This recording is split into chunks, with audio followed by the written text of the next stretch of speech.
Bismillahirrahmanirrahim. Assalamualaikum warahmatullahi ta'ala wabarakatuh. Terima kasih kepada tuan-tuan dan puan-puan yang sudi setia lagi dengan channel ini, Ibn Rijal. Kita masih lagi membicarakan kisah-kisah hikayat-hikayat yang terdapat di dalam Sulalatus Salatin. Ini merupakan episod kita yang ke-6. Maka saya ingin menyambung lagi cerita kita ini. So kali ini kita masuk kepada sambungan kisah apa nama ni, yang disebut sebagai apa nama ni, Sang Merah Silu, yang setelah menerima Islam, beliau telah dianugerahkan gelaran kebesaran sebagai satu orang raja dan memikul gelaran sebagai apa nama ni, takut mic satu mic dia bunyi tu kan. Okey, dok elok. Memikul gelaran sebagai Malikus Saleh, memakai gelaran Islam lah. Faqir yang kita sebutkan datang daripada benua India itu stay di tanah Melayu untuk menyebarkan dakwah. Syekh Ismail pulang ke Mekah. Dua orang syekh daripada Arab ditinggalkan untuk menjadi pembimbing, pengajar kepada Malikus Saleh, iaitu saya sebutkan dalam episod sebelumnya ini, iaitu apa nama ni, Sidi Riyatuddin, seorang Sidi Riyatuddin, okey, dan seorang lagi nama dia Sidi Samayuddin, Riyatuddin dan Samayuddin. So dua orang tokoh ini, dua orang ulama ini ditugaskan oleh Syekh Ismail untuk tinggal di Samudra dan menjadi penasihat agama kepada Malikus Saleh yang merupakan Sang Merah Silu yang nama sebelumnya itu. So maka memerintahlah negeri Samudra itu oleh Malikus Saleh dengan apa nama ni, bimbingan daripada dua orang ulama, Sidi Riyatuddin dengan Sidi Samayuddin. Sampai satu masa dua orang ulama ini menasihatkan kepada Malikus Saleh agar baginda beristeri untuk memenuhi tuntutan Islam dan juga untuk memperolehi zuriat. Maka terdengarlah kabar tentang kecantikan anak-anak Raja Perlak. Maka Malikus Saleh menghantar Sidi Riyatuddin untuk pergi ke Perlak dan melihat anak Raja Perlak ada 3 orang puteri yang cantik-cantik. So kata Malikus Saleh, beta tak kisah, yang mana pun tak apa, janji yang berkenan di hati ustaz, yang berkenan di hati tuan guru, ambil lah, pinanglah dia sebagai permaisuri beta, insya-Allah. Maka itu kira betapa raja-raja dahulu itu menghormati ulama dan menghormati pandangan dan pilihan para ulama. Setibanya Sidi Riyatuddin ke Perlak, Sidi Riyatuddin terlihat ada 3 orang puteri, yang dua itu adalah puteri yang mai daripada keturunan raja, yang juga bapa dia raja dan mak dia juga permaisuri yang keturunan raja. Satu orang puteri yang terakhir itu adalah mak dia seorang gundik, so dia ada keturunan gundik sahaja, iaitu namanya Puteri Genggang. Tetapi bila mana Sidi Riyatuddin masuk ke dalam Balai Rong Seri sebagai delegasi kepada kerajaan Samudra, mata rohani ataupun hakikat pandangan Sidi Riyatuddin, dia melihat puteri yang paling layak bukanlah 2 orang yang awal itu. Sebaliknya anak kepada gundik ini, iaitu Puteri Genggang ini, yang paling sesuai untuk dijadikan apa nama ni, permaisuri kerajaan Samudra oleh Sultan Malikus Saleh. Maka dipinanglah Puteri Genggang, maka dia menjadi puteri dekat kerajaan Samudra, menjadi permaisuri dekat kerajaan Samudra, maafkan saya. Tuan-tuan, maka masa berganti masa, tahun berganti tahun, kerajaan Perlak telah diserang oleh kerajaan, saya tak sure kerajaan apa, tapi bukan kerajaan Islam. So menyebabkan kerajaan Perlak musnah.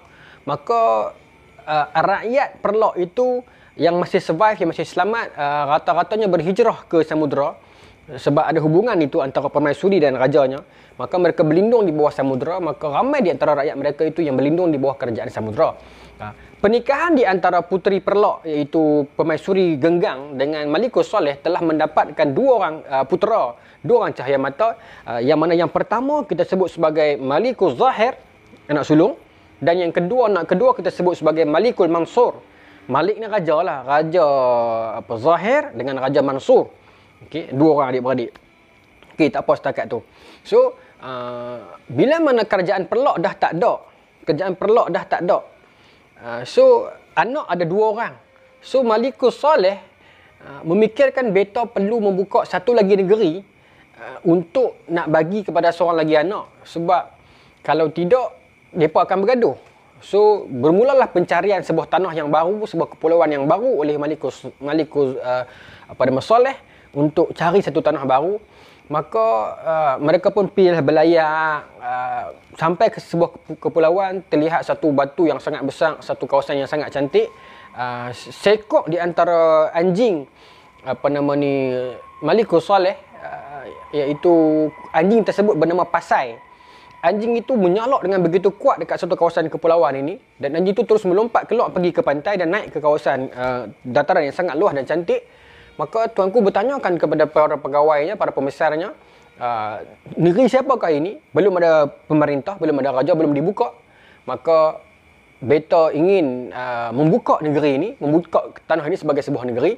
Maka diperintahkanlah datang segala bahan binaan, segala alat kebesaran, dan dinamakan negeri itu sebagai Pasai, sempena nama anjing yang menjumpai pulau tersebut. Anjing milik Malikus Soleh. Itu sejarah Pasai.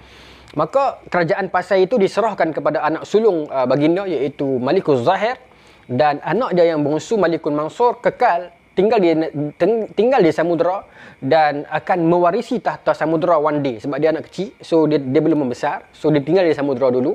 Abang dia Malikus Zahir pindah ke Pasai dan mendirikan kerajaan di sana yang bernaung di bawah kerajaan samudera. Itu asasnya.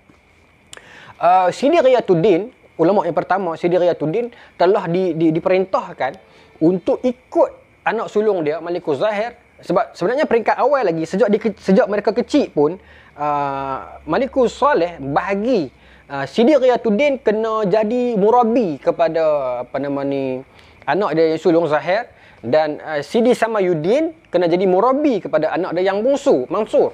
Itu daripada kecil. So hubungan itu telah terbina sejak mereka kecil. Konsep dia sama macam lebih kurang cerita sejarah sirah Sultan Muhammad Al-Fatih yang rapat dengan guru dia sejak kecil. Okey. So tuan-tuan, di Pasai Raja Zahir ataupun Malikus Zahir memerintah dengan baik, dengan amanah, mengamalkan Islam di atas nasihat, di atas tunjuk ajar ulama Sidi Riyatuddin. Maka berkembanglah Pasai menjadi sebuah kerajaan yang sangat masyhur, sangat mewah, sangat maju. Orang berdagang di situ, orang datang menuntut ilmu di situ. Maka Pasai menjadi sebuah negara Islam yang sangat besar dan mewah. Bahkan Pasai telah overshadow kerajaan yang bernama Samudera sebelumnya itu, kerajaan bapak dia. Orang lebih kenal bila sebut tentang Islam, orang akan tanyakan selain daripada Melaka, orang akan ingat Pasai, kerajaan awal Islam. So itulah peranan dan kehebatan dan kepoweran pemikiran Raja Zahir ini ataupun Malikus Zahir ini, di samping peranan Mangkubumi iaitu ulama yang bernama Sidi Riyatuddin. Sampailah peristiwa ataupun cerita tentang kehebatan, kemasyhuran, keagungan kerajaan Islam Pasai ini sampailah ke telinga satu orang raja, Syahrul Nuwi. Raja Syahrul Nuwi ini satu orang raja yang besar, yang lama, yang agung, tapi bukan Islam. So menurut Raja Syahrul Nuwi, beliau tak boleh bila ada kerajaan baru yang naik yang boleh menyaingi kerajaan dia.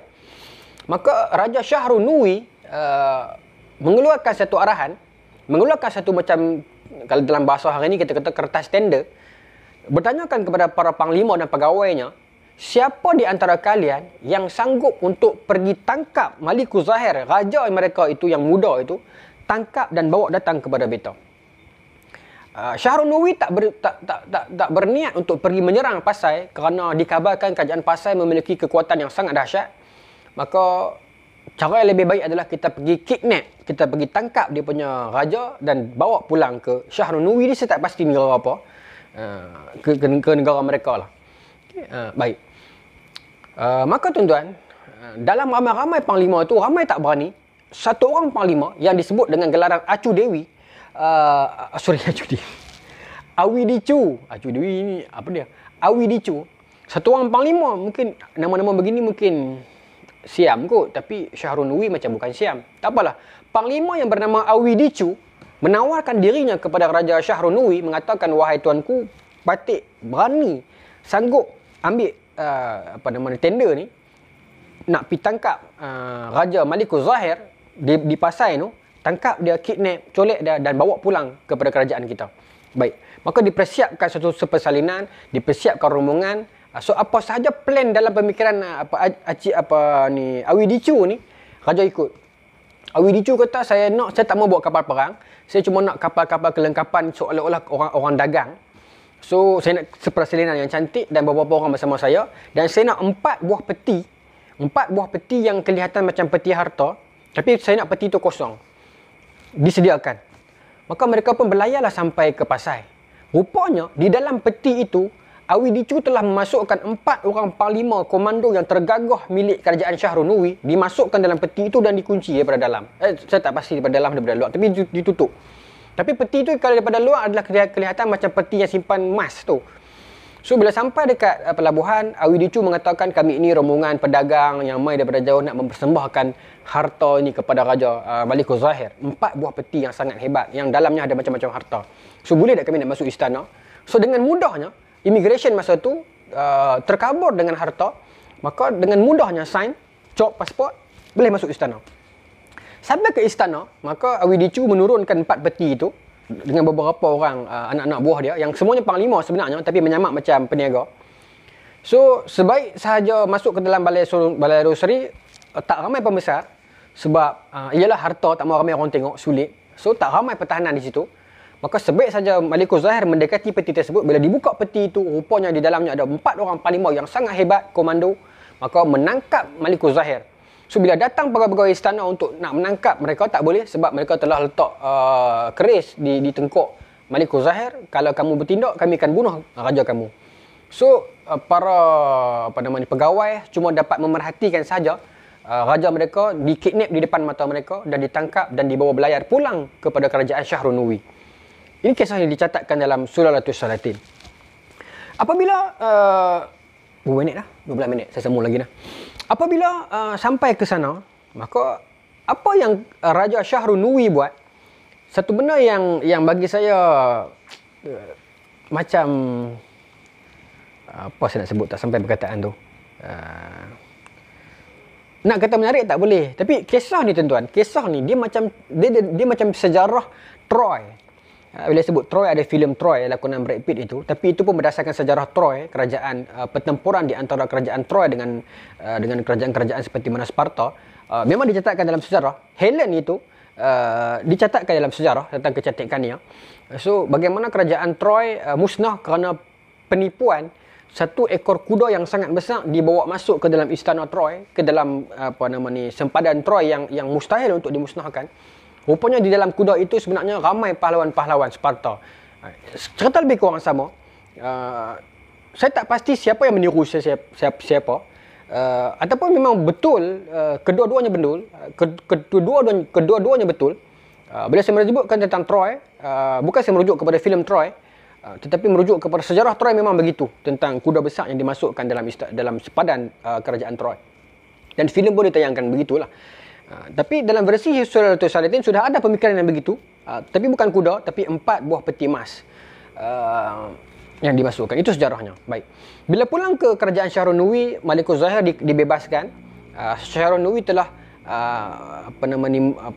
ambil Raja Malikul Zahir ni sebagai penghinaan kepada baginda. Syahrul Nuri telah menghantar, menjadikan Raja Zahir ini sebagai satu orang pengembala ayam. Dalam versi yang lain disebutkan bukan pengembala ayam, pelaga ayam, iaitu satu orang hamba yang bekerja untuk istana, tapi kerjanya hanya untuk belaga ayam, lawan sabung ayam. Itu yang berlaku. Perkara ini sangat meresahkan murabbi ataupun guru ataupun ayah angkat ataupun mangku bumi, iaitu Sidi Riyatuddin. Sangat resah bila memikirkan raja dia, anak murid dia, kekasih dia yang dibela daripada kecil dicolek di depan mata dia. Maka Sidi Riyatuddin bincang dengan para pegawai, kata Sidi Riyatuddin, saya ada satu cadangan, saya ada satu idea. Sekarang ni saya nak beberapa orang ikut saya. Kita siapkan satu kapal yang ukirannya berbentuk macam Arab. So, semua di antara kita kena dressing macam orang Arab. Pakai jubah, pakai serban, boleh janggut sikit. Dan saya nak pegawai-pegawai yang ikut saya ini adalah pegawai-pegawai yang boleh cakap Arab sahaja. So, kita akan menyamak macam kita ini datang daripada benua Arab. So, maka dicarilah orang-orang yang muka macam Arab, orang yang boleh cakap Arab. So, ini memberi satu info kepada kita. Zaman itu, dalam kerajaan Melayu di Pasai, sudah ada orang Melayu yang boleh cakap Arab. Okay. So, dia pun berlayarlah ke kerajaan Syahrunuri ini. Bila sampai ke istana, Sidi Riyatuddin telah dilayan dengan baik. Sebab itulah mentaliti orang Melayu. Dia sangat menghargai orang luar. Dia sangat menghormati orang luar. Kadang-kadang bila orang putih mai dia hormat, orang Jepun mai tapi orang luar ni dia sangat sanjung, seolah-olah macam orang luar ni bila mai mesti jadi bos. Sedangkan kalau ikut orang luar ni kalau mai kita lah tuan, tapi itulah sifat Melayu. Mungkin digambarkan demikian. So bila Syahrunuri melihat orang Arab mai dengan kapal mewah semua, maka mereka menghormati. Padahal bukan orang Arab pun, Riyatuddin orang Arab, tapi pegawai-pegawai dia orang Melayu yang menyamak macam orang Arab. Sampai dijemput ke istana, maka dipersembahkan banyak harta-harta benda kepada Syahrunuri ni. Sebab memang tradisi pedagang dulu dia akan bagi hadiah harta kepada raja. So, Sidi Riyatuddin telah menghadiahkan satu batang kayu emas. Satu batang kayu yang diraut dengan emas, dihadiahkan kepada Syahrunuri. Maka Raja Syahrunuri tanya kepada Riyatuddin ini, tuan pedagang, terima kasih dengan hadiah yang sangat cantik ni, hadiah emas ni. Sebab kerajaan-kerajaan Melayu masa tu belum kaya sangat, tak sampai boleh bagi emas macam ni. Selalu akan bagi yang 400 macam tu saja, kain-kain saja. Tapi awak bagi emas. So, apa awak nak? Awak nak buka kilang di sini ke? Awak nak buka apa di sini? Awak nak tender apa ke? Biar tak nak bagi. Macam itulah saya bagi bahasa mudah. Maka kata Sidi Riyatuddin yang menyamak sebagai pedagang ni, Patik tak mau apa-apa tuanku. Ini ikhlas pemberian daripada Patik. Maka Syahrunuri mula rasa terkejut. Adakah orang ikhlas macam ni? Jarang orang luar nak main negeri beta ni nak ikhlas macam ni. Tak apalah. Hari kedua, Sidi Riyatuddin datang lagi.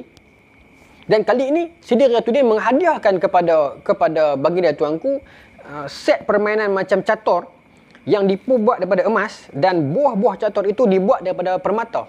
Hadiah lagi hari kedua. Maka sekali lagi Syahrunuri tanya, hebat hadiah yang awak bagi ni. Apa imbalan yang awak nak? Awak nak kahwin ke? Awak nak gundik ke? Awak nak lot kedai ke? Awak nak apa? Maka kata Riyatuddin, Sidi Riyatuddin, saya tak mau apa-apa, ikhlas daripada kami.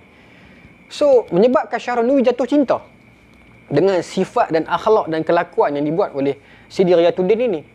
Sampai hari ketiga Sidi Riyatuddin datang ke istana lagi, dan kali ini Fadilatul Syekh Sidi Riyatuddin menghadiahkan kepada Raja Syahrunuri satu benda lagi, iaitu satu tembikar yang dibuat daripada emas, dan di dalamnya ada 2 ekor itik yang berwarna emas yang digambarkan dalam surah Al-Salatin sebagai itik yang riang yang berlari-lari menghiburkan raja di dalam tembikar emas tersebut. Menyebabkan raja kata, ini kali ketiga awak bagi saya hadiah dan awak tidak mau imbalan yang lain. Beta rasa beta nak balas juga jasa kamu. Kalau pun kamu tak mau, beta nak hadiah juga. Tolong beritahu kepada beta satu permintaan kamu, beta wajib tunaikan. Itu kata Raja Syahrunuri. Maka ketika inilah Sidi Riyatuddin mengatakan, kami datang daripada kerajaan Pasai. Kami datang nak ambil balik raja kami, iaitu Malikul Zahir, yang telah dikidnap oleh kerajaan tuanku sebelumnya. Maka Syahrunuri sebagai seorang raja, dia tak boleh tarik balik kata-kata dia. Maka dia terpaksa mempersetujui. Dan dia juga kagum dengan akhlak yang dibuat oleh Sidi Riyatuddin. Instead of Pasai datang menyerang kerajaan dia, sebaliknya Pasai datang menghadiahkan hadiah kepada dia. Itu satu akhlak yang cukup baik, dan Syahrunuri tidak pernah melihat akhlak yang demikian. Bila ditanya kepada Riyatuddin, ini akhlak apa? Maka kata Riyatuddin, ini akhlak Islam. Agama kami mengajar kami begini. Dan dibebaskanlah Malikul Zahir. Dan satu kata-kata Sidi Riyatuddin kepada Raja Syahrunuri, kenapa Patik berusaha keras untuk membebaskan raja kami? Kerana kami dengar cerita tuanku telah menjadikan raja kami ini sebagai penyabung ayam. Pelaga ayam sabung. Maka dalam Islam tak boleh sabung ayam, tak boleh judi sabung ayam. Sebab itu kami keras sangat untuk mempertahankan raja kami, bawa pulang juga. Itu telah menyebabkan hati Syahrunuri terjentik dan tersentuh oleh akhlak dan sifat dan sikap yang ada pada rakyat kerajaan Pasai dan menyebabkan Syahrul Nuri tak jadi nak hukum mereka, dan Malikul Zahir dibawa pulang, diselamatkan oleh ulama Sidi Riyatuddin dengan selamat. Kisah tu berhenti di situ. Namun meanwhile dekat samudra masa ni Malikul Mansur telah jadi raja. Sebab ayah mereka Malikul Saleh itu telah pun meninggal dunia.